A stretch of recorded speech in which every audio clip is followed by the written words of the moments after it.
that a lot of what I tell myself isn't true. Just kind of getting on the bike as opposed to how to ride a bike was powerful, because I got to prove my brain wrong. My brain was just freaking out as I had that anxiety attack in my car, thinking it was going to be terrible. I was going to be judged. I'm not going to lie. Part of me is like, all these homeless people are going to hug me. I'm not proud of it, but it's true. It's kind of some fear there. They're going to take advantage. I don't know. My brain did anything, said anything. And that's when I realized I'm not my negative thoughts.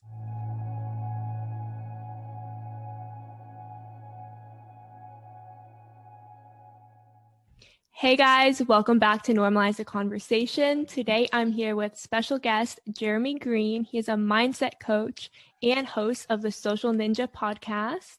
Thank you so much for joining me today. Thank you so much for having me. Thank you for calling me a special guest. Thanks. So special. Oh, yeah. So how are you today? Doing well. Full disclosure, I woke up in an awful mood and I just had grace with myself. And I said, you know what?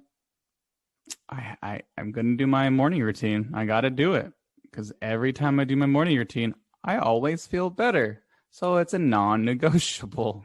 And then I always talk about this with my clients, but like my Brad is like that inner critic that's mean. It's like, you're not going in the right direction and no one likes you and you're not bringing any value. Oh, blah, blah. Even though he just wants me to be safe, that's his intention. The way in which he tries to get me that safety is not very nice sometimes. So I was like, it's okay, Jeremy. And then like I brought out like my really kind part of me. It's like, it's okay. Come on, get up. We're going to do this routine. So I got up and I did the routine, did my gratitude and a journaling, and I meditated for 20 minutes, and then I went on a run. And then you and I talked about it before we recorded. I started dancing at the end of the block. I love that so much. I think a lot of times our inner critic tells us that we can't do anything, that we're terrible, and it kind of keeps us wanting to stay in bed. It's like, why even try the day? And I love that you stick to your morning routine and you give yourself some grace so that you can get up and start your day. And the dancing, as we talked about before, is one of my favorite ways to start my day, because you can't be in a bad mood when you're dancing. You're listening to music, you're just dancing, encouraging yourself, cheering yourself on. And it's an amazing way to put yourself in a good mood. Yeah, I guess the very beginning of dancing is always that test, So, and you're dancing and the brain would be like, you look stupid. For me personally, because I do it in the public. So people will look at me. I'm like, you look stupid. Why are you doing this? Is this not working? Let's think about a million things we have to do later. And it's just like, I hear you, and just keep dancing. There's so much power in just like, it's like life. Things happen, but you can choose to dance even when things happen. Exactly. I love that. And our minds always want to tell us what not to do and what's wrong with us. And kind of there's always a restriction about something that's good for you. And dancing and just listening to your body, letting movement flow and just relaxing is so good for you. And of course, that's when your brain is like, I don't want to do that. I want to hold on to this negative energy that I'm feeling right now, because it's kind of like a safe place for us inside that inner critic. Yeah, no, you're right. And our brains straight up don't want us to be happy. They don't. That's my normal, my default is not being happy. And for me, it takes work and my commitment to joy to enjoy my life. Because having that awareness is really helpful. Because if I'm happy and satisfied, and then I'm going to take more risks. And if I take more risks, then I'm not as safe. So my brain will do anything in its power, kicking and screaming, to not be satisfied and confident. Because as I said, if I'm confident, then I'm taking risks. But we still have like a caveman, cavewoman like type of brain now. So, but we haven't evolved since then in a sense. But so having that awareness helps so much. There's like, I hear you, but I'm gonna do it anyways. I hear you, I'm gonna do it anyways. Thank you so much. Like, it's hard sometimes. Like, no joke. My brain would be like, no one likes you. And I'm like, oh, thank you so much for trying to keep me safe. As I grind my teeth. It's so true. Our brains want to control us. A lot of times we live within this negative mindset ourselves, and our brains and our minds want to control our thoughts and where we stay. And it is to protect us. It's to keep us inside this bubble that we're in. And I love, love, love your commitment to constantly overcome this. Let's talk about the free hugs. Can you Let's do just it. talk about that? Let's just talk about it. First off, come here. Come here. If you're listening to this, I'm giving you the best hug you've ever had. I invite you to surrender to the love of this amazing hug. Yeah, you're amazing. Free hugs started. I was interviewed on a radio show called, it was an inspirational hour, and this girl loved my story because I have my Jeremy Talks to Strangers Instagram, which I'm sure we'll talk about later on. And she loved the fact that I could push past my social anxiety, like debilitating social anxiety. And she challenged me to do free hugs. And it wasn't all sunshine and rainbows. I'm not going to lie. The day I told everyone, I'm going to do free hugs for the first time. It's going to be amazing. I ended up in my car of the spot I was going to give free hugs to with a debilitating anxiety attack. I freaked out. I was in my car like, oh, no, I can't do it. Oh, my God. I was freaking out for hours. And the only reason I did it is because I had told so many people I was going to do it. So it was like that accountability piece. And I didn't feel like having those conversations with that many people saying I didn't do it. So I forced myself to do it. And I'll never forget that first time I put the sign up and I saw, it was at the 3rd Street Promenade in Santa Monica. And it's very populated, well, pre-COVID. And then I put the sign up above my head. And I just felt like everyone's eyes just go to me. It's like, ooh, as I put the sign up above my head. And within 15 minutes, I had a lady crying in my arms saying like this, she needed this hug so much. And she feels so much better. And then 30 minutes later, I had another girl I gave a hug to, a really long hug to. And then she followed up with me on like instant or Messenger and Instagram saying, ever since my hug, her life had turned around. And that's when I was like, oh my gosh, I want more of this. So I did a spread kindness project from Los Angeles like to Vancouver, stopping along the way to like Oregon and Washington and all along there. I actually gave a nice free hug to a guy in Vancouver and we became friends. It turns out he was going through a depression because he had just gone through a divorce. I'm like, he's tall, dark and handsome, professional, just hanging out with us for an hour. I'm like, why is this guy just like hanging out with us? And he's like, honestly, giving you a hug and hanging out was the only time in the day I wasn't depressed. And I was like, oh, wow. I ended up becoming friends with him, as I said, and I stayed with him. He let me stay with him. Wow. And I've done it in Asia as well, in Taiwan. That is absolutely incredible.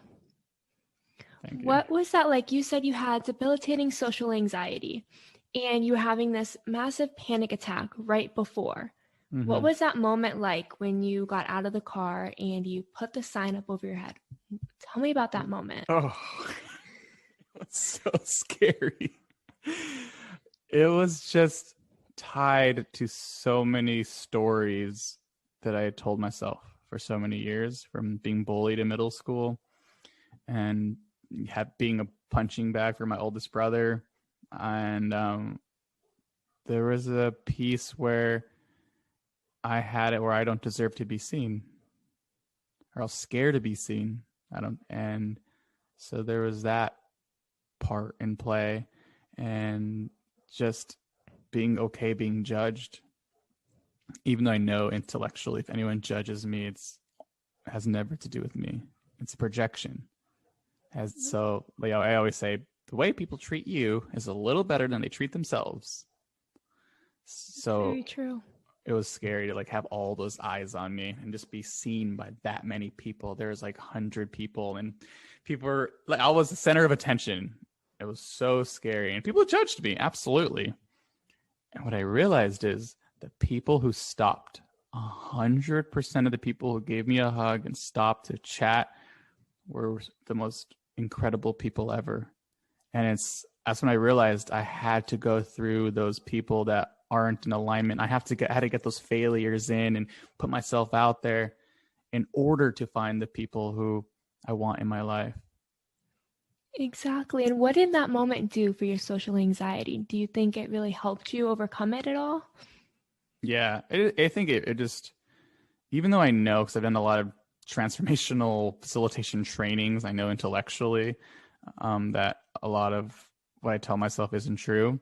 Just kind of getting on the bike as opposed to how to ride a bike was powerful, because I got to prove my brain wrong. My brain was just freaking out as I had that anxiety attack in my car, thinking it's going to be terrible. It's going to be judged.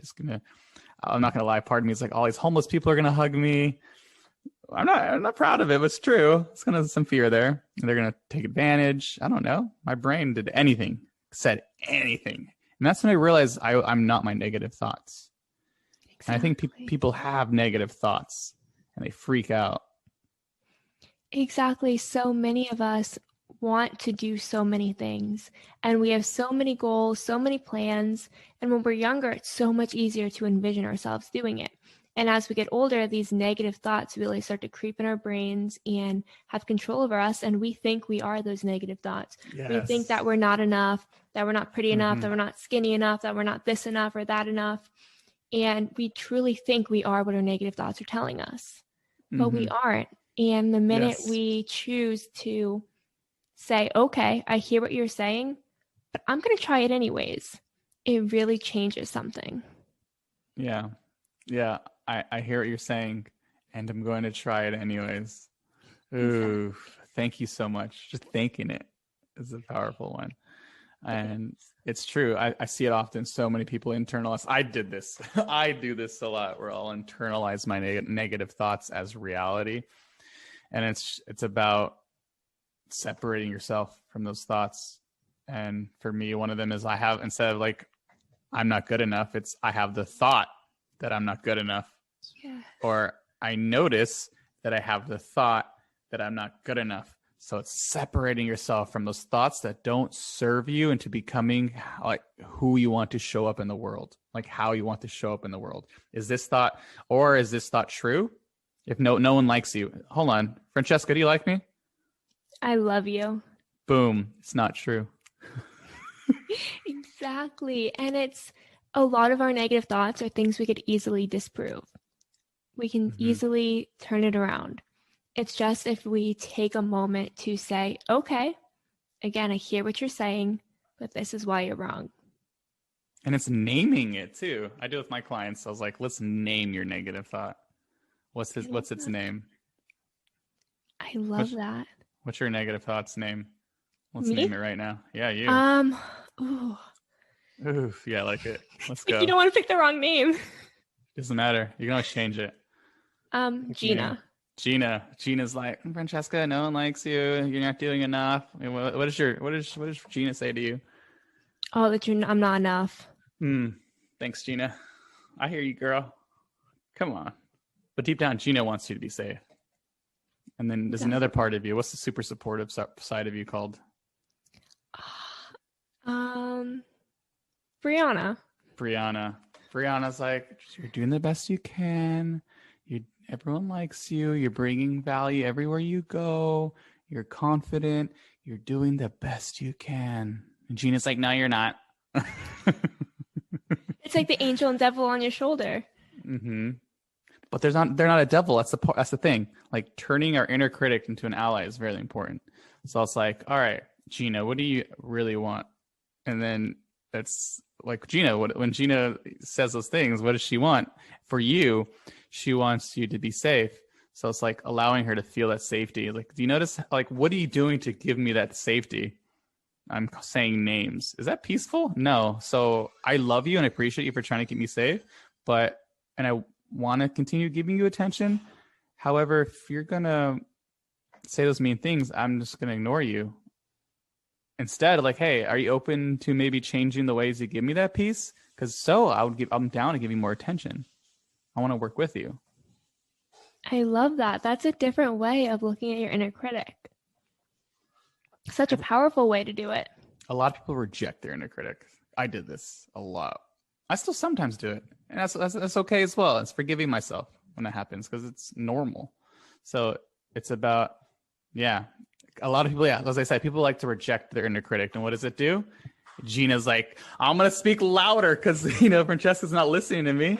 Let me go ahead and speak. Let me say it louder because she's not listening to me. She's trying to reject me. It's almost like that drunk person at the party, like, go away. We don't want you to come to this party. What is that drunk person going to do? It's going to go even crazier. So Very instead true. say, sit down, here's some water. Thank you so much for coming. I know you're having a hard time. Give it some space. I love that so much. How did you learn to do it that way? I went to a retreat in the forest, and it was called the Next Step Training. And it was training us literally a whole weekend of turning our inner critic into an ally, our inner critics into allies. So the whole weekend consisted of making a table, like a round table of all our parts. So we got like the victim side of us, we got the inner child part of us, we got the inner critic, as I said, the confident part of you, the unconditionally self-loving part of you, all the parts of the round table. And it was about understanding all of them, what they all want for us, and just helping them, creating a system where they can work together and helping us get what we want, and like channeling them all out. Like we did this thing, we'd literally move our bodies 100% to inner critic, and we're like, what do you guys want? What? Like, it was so cool. It was so cathartic. And like, for me, I remember one time I had this where I channeled the part of me that doesn't care what other people think.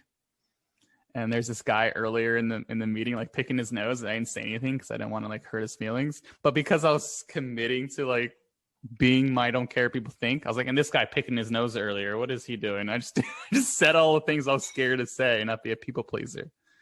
It's very empowering. That sounds like such an amazing retreat. It was cool. So earlier you mentioned being a punching bag and how that really helped develop your social anxiety, and you use that to really overcome your social anxiety. Can you talk more about how feeling a punching bag for other people really affected you and brought on that social anxiety? Yeah, there's a psychological idea called confirmation bias, and something I learned about kind of something recently. Well, so my oldest brother, who was living with autism, would use me as his punching bag because he was displacing his own challenges of the world onto me. And whenever the Lakers lost, whenever the Dodgers lost, whenever he lost in a video game, whenever anything happened, I would lose. So what ended up happening is I took on the story of I'm a punching bag. That's who I am. I deserve to be, I'm a punching bag. And so then I had that belief system. And then when I went to middle school and I got an argument with a friend of mine, it was a perfect relationship. He was looking for a punching bag because he was going through his own identity issues. And he actually came on my podcast recently. And he's like, because I had that belief system of I'm a punching bag, it was a match made in heaven. And he ended up, bullying me. And because I thought I had that a belief that I'm a punching bag, I took it. I didn't defend myself. And then he got like a whole crew of people against me. And I'm like, I'm punching bag. So it fit my narrative. It fit my belief system. So I confirmed, like confirmation bias. It confirmed my belief system. I think a lot of people allow their trauma to become their identity. Mm-hmm. And it sounds like that's what you did when you were the punching bag for your brother. You then became everybody's punching bag, and it was normal. Mm-hmm. And that was just who you were.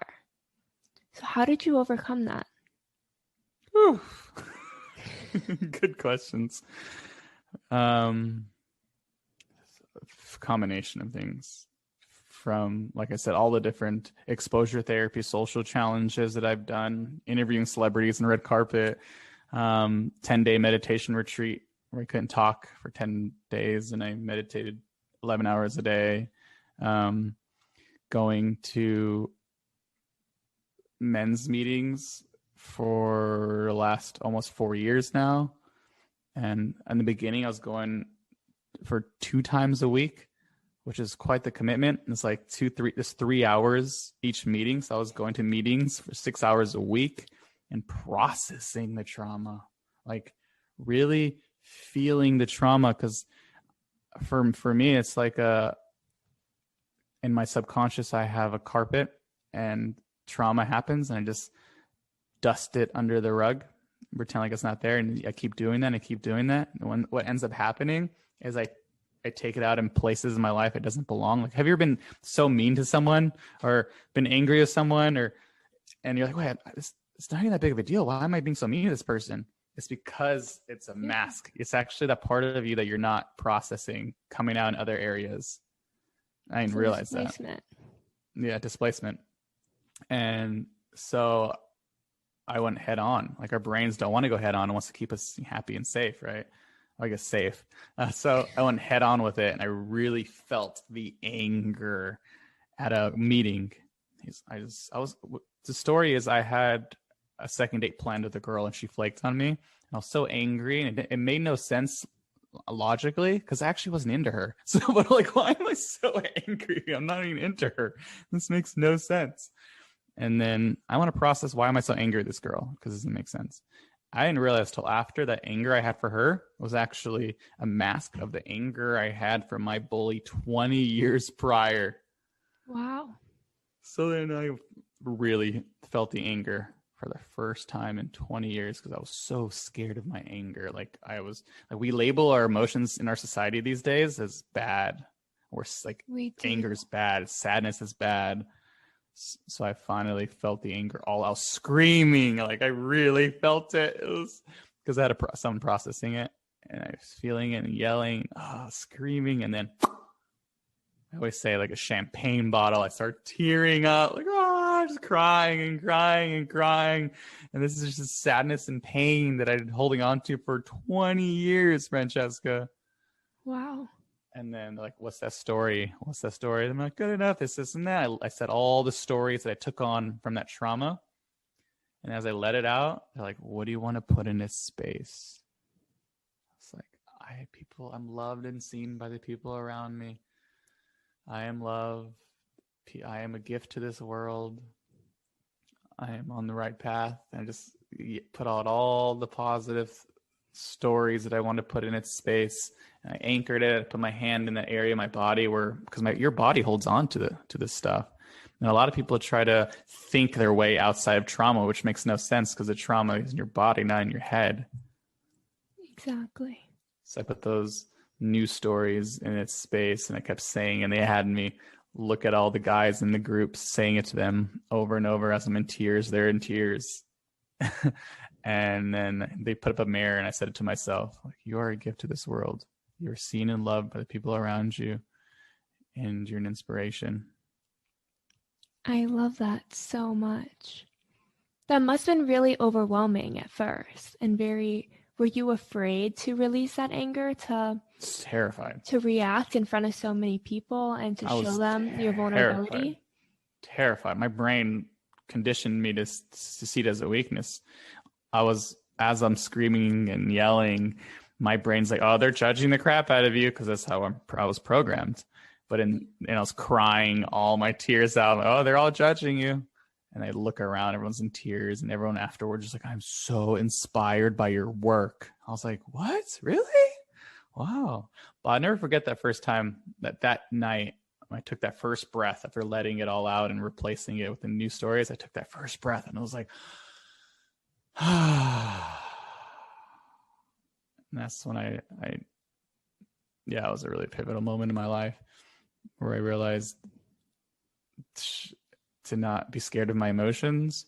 And I know this is a lady I talked to recently where she talks about feeling sadness and anger and all the quote unquote negative emotions is just like pooping. It's just something you do every day. Like, I love that. And society does condition us to not want to show our vulnerability, to not want to show that we are feeling sad or feeling angry or feeling hurt or feeling jealous. These are all normal feelings. They're part of the 5 main emotions. Mm-hmm. And yet we see them as negative, as bad, as weakness, when in fact, it's our reactions and how we use them and display these emotions that can be positive or negative. But the emotions themselves aren't positive or negative, they're neutral. And if you don't release them, they come out in negative ways. It's so important. And I'm so happy you shared that story, because there's not enough, especially among men, where you can't cry. you can't release, you can't let it out. You have to hold it all in and continue to sweep it under the rug. Yeah. And every emotion can be used for a positive thing. For example, you can use anger to set a healthy boundary. Exactly. Channel it in a positive way. I have anger. All right. How can I channel this in a positive way? Hey, the way you're treating me is not okay. And if you continue to treat me this way and displace your stuff and your life and be negative, I'm not going to be your friend anymore. It's not okay. Using the anger as like as a fuel to a healthy boundary. Oof. Or using sadness to really connect with someone. I staffed a transformational retreat in Australia, and I was crying and yelling and doing my whole thing and crying. I was feeling sadness, and because I felt that sadness, the amount I was able to connect with the guys there were so much deeper. So the sadness can be used to get help. Exactly, to lean on somebody for support, to have a place to start a conversation from. It can be so beautiful to feel every emotion. And a lot of times we only want to feel the happiness. And we only want to show people the happiness. And that becomes this toxic positivity. And then this toxic gratitude where it doesn't matter what's going on that's making you sad because you have so much to be grateful for. But even though you're grateful, you can still feel sad and feel your emotions. Yeah. So it's so important that we change the narrative of these emotions. I think we're on the right path. I think so. So you also have, like you said before, Jeremy Talks to Strangers Instagram account. And your thing is talking to strangers, reaching out to people and connecting with them. How did you start doing that? To be honest, it started out as a accountability piece because I was offered a gig interviewing celebrities on the red carpet in Hollywood. And my mentor pushed me to make a video with a stranger a day on an Instagram that I'm not using just so I don't have the pressure of performing. And it was so hard. Like the first whatever amount of time, I was like, oh, I don't want to do it today. Oh, they're going to be so mean. It's going to be awful. And I noticed I judged to try to keep myself safe with other people. And then I had to do it. So every day to no avail. Like, hey, I'm doing a talk to a stranger, make a video every day challenge. Are you okay with being the person? Some people said no. Most people said yes. I love that. And they were so friendly and they were so excited to support me in this mission of talking to someone every day. And that's when I realized how powerful it was. And I realized I was judging people. And that's when I realized how I felt so much better. Like I was so much happier connecting to people, and my confidence talking to people and my confidence in my own skin went up. And then it turned into, I want to inspire more people to like really love themselves. I want to inspire more people to authentically connect. And for me, it wasn't about transactional energy. I get so frustrated. I get it, but we live in this world, in my judgment, where it's like, well, what could I gain from this relationship, from this conversation? What could I get from them? Wow. And we lost the joy and just an experience. Seeing connection as just an experience. Let's connect just for the experience. No pressure. I love that. And I think you start to realize a lot of people are looking for connections.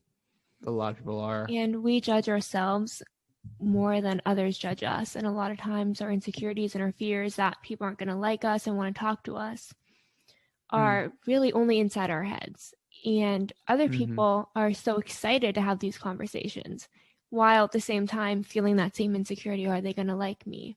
I think we all feel that in our heads, and we all go through that vulnerability and that fear of not being good enough, of being judged.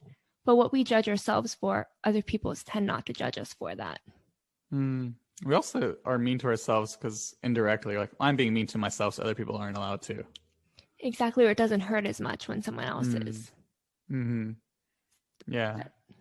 A good technique I like to do is if I'm mean to myself, I'll force myself to apologize to myself. Like I said it to my best friend. like, Jeremy, I'm so sorry for being mean earlier. I just want you to make progress so badly. And the way I did it was not right. I'm so sorry. It's just like, it feels good. It sounds like that would be an amazing experience to forgive yourself for the pain that you caused yourself. And when you do it repeatedly, you allow yourself to understand that it's okay, that sometimes you're going to have these negative thoughts. That's part of being human, but you don't have to let them control you. And you can forgive yourself and move forward past them. Yeah. Literally the first step in healing is creating a compassionate relationship with yourself. I love that so much. So you started Jeremy Talks to Strangers. You started Free Hugs. When did you start your mindset coaching business? So I have the Social Ninjas podcast was before that. And yeah, that was go through the timeline. the Social Ninjas podcast was also started out from a challenge. I met another guy on Instagram who also had social anxiety, and we're like, oh, twins. See, exactly, like you make a bond through trauma. Me too. Like, it's like one of these things. And it started out as like him and I did a challenge. It was scary in time, I'm not gonna lie, to do an Instagram live with him. Woo, I was terrified. And we did it, and it felt really good.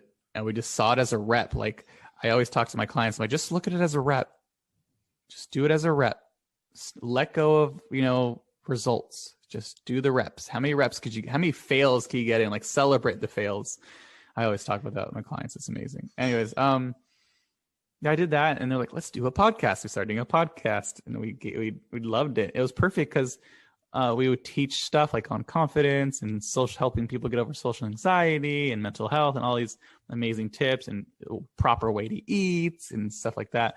And then, it's the best way to learn is to teach it. And then as I did that, I was living in Taiwan, and I was like, let's have a guest. So that was scary. That first guest I was so uncomfortable. It was not sunshine and rainbows, let me tell you. And I started out it was hard to get anyone on the podcast. So I started out with just friends, and then did that. And I did coach in the past before the Social Ninjas podcast. I did some social coaching where I would help people just gain social confidence. So I once had a client, and we'd go out in public area, and I was almost like a fitness instructor before his socialization. So I say, give me 10 hellos to strangers. So you go, hello, that's 1. Come on, 9 more. Hello, come on, 8 more. He has severe social anxiety.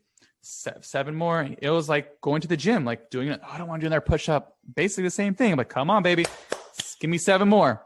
He's like, oh, okay. And you're like, hello. And he gets to 10. I'm like, hell yeah.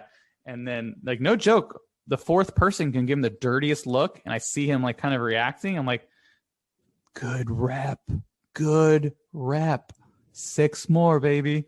And then I'd move on to like harder, quote unquote, like more challenging stuff, which was give me 10 compliments on something they have control over, and then 10 conversations. And anytime he got overwhelmed, that's when I would do my magic of helping him, like, all right, what is that feeling? Where did it come from? And that would actually help him get through that stuck piece. And that's where you can do a little bit of a reprogram. And then I realized that the way people talk to themselves actually has a cellular you can actually change your genes, like your cells, in a sense. Like, you can actually reprogram. It's like, what is it called? It's called what is it called when you can reprogram your brain? I'm having a brain fart. I'm not going to know the terminology. Oh, Francesca. But it literally reprograms your brain. So I started affirmations a lot, positive affirmations. I noticed I reprogrammed my brain through the process of me getting over my social anxiety. And I wanted to help other people get over it as well, because I know how painful it was. Like, I literally was on the floor. At one point in my life, I was on the floor. I couldn't stop crying. I didn't want to be here. I don't want to be living anymore. And that was a scary moment. To where I am today, I was like, I want to help as many people as I can to love all over themselves and come home to themselves and just be fully expressed in all aspects of their life. That lights me up. It lights me up. That so much. So then I hired a coach, and first thing she said is, all right, Jeremy, the first week, I don't want you to get any clients. I just want you to love all over yourself. And I want you just to be of service, just help as many people as you can. So I said, okay. And then I hadn't had a client in a long time. I've done some dating coaching in the past as well. And I hadn't had a client in a while. And I just remember the first week of working with her, I got 3 clients. Wow. That's incredible. And yeah, I paid off the 3-month program in the first week. And it's that power of just not doing it for the money and just loving all over yourself and just being of service. And that's when the most magic will happen in your life, is what I realized. Yes, when you take what you're passionate about and your desire to help people make a difference and you move forward with that, it's just magic. Show up 100% and surrender to whatever happens. Exactly. So you started mindset coaching as a way to help others not feel what you felt, as a way to reclaim their power before it consumed them. And a lot of people do. That is absolutely incredible. I think a lot of people take their pain and their trauma and they let it destroy them or control them. And you use that specifically, took it and turned it into a way to make a difference in everyone's life around you. You're a hero. Thank you. You are. You're saving lives. And my favorite thing, back to the free hugs. How many people do you think that you hugged really needed that connection, really just needed a hug? I know there's sometimes when it feels like the world is ending for me and I just want to give up, and the only thing that I really just need is a hug and not to have that connection. Especially during quarantine and the pandemic, not being able to have human connection. How many people you were able to provide that connection to? I feel like some of them, it's happened, they just didn't tell me. But a lot. I've had this late. I once had it where, well, in the beginning there was a challenge of when do I let go? Like there's all these rules of free hugs. Like you don't ask for the free hugs. You have the sign up. You don't say, hey, you want a free hug? You don't do that at all. And then you just hold the sign up and have them come up to you. And then the challenge for me is like, did my own work. When do I let go? That's true. That's a small piece had so much tied to it. And the reason I say that, because I would have it where I'd be hugging them and I'd like want to let go because I don't want to be a burden. Like it came out in the middle of the hug. Oh, I don't want to hug you too long. I feel bad, which makes no sense. So the rule is you let go and they let go. I love that. That was growth for me. That sounds like a really powerful exercise too. I think we're so quick to want to let go and not feel attached and not feel close to people because it's scary and we don't want to burden them. But to hold on and let go when they're ready to let go, there's so much power in that. This lady in Canada just was not letting go. And I was like, let's go, let's grow. Like I was uncomfortable. I was like, let's grow. And we held on. She's crying and really need that hug. And she was holding on for, I think it was like a 10-minute hug. 10 minutes. That's beautiful. Probably the longest time I've ever had. What was that like? Was that terrifying? It sounds like it'd be a little bit uncomfortable, a 10-minute hug with a complete stranger. Super uncomfortable. It was I was like, I feel like, and I surrendered. I was like, fuck it. I'm gonna let go and you let go. I love that so much. Jeremy, you are, like I said, a hero, just an absolute earth angel. And I'm so, so happy that we connected. Thank you so much for joining me today. Thank you. Thank you, Francesca. And I want to argue. No, I'm not really going to argue. And say the amazing you see in me is the amazing you see in yourself.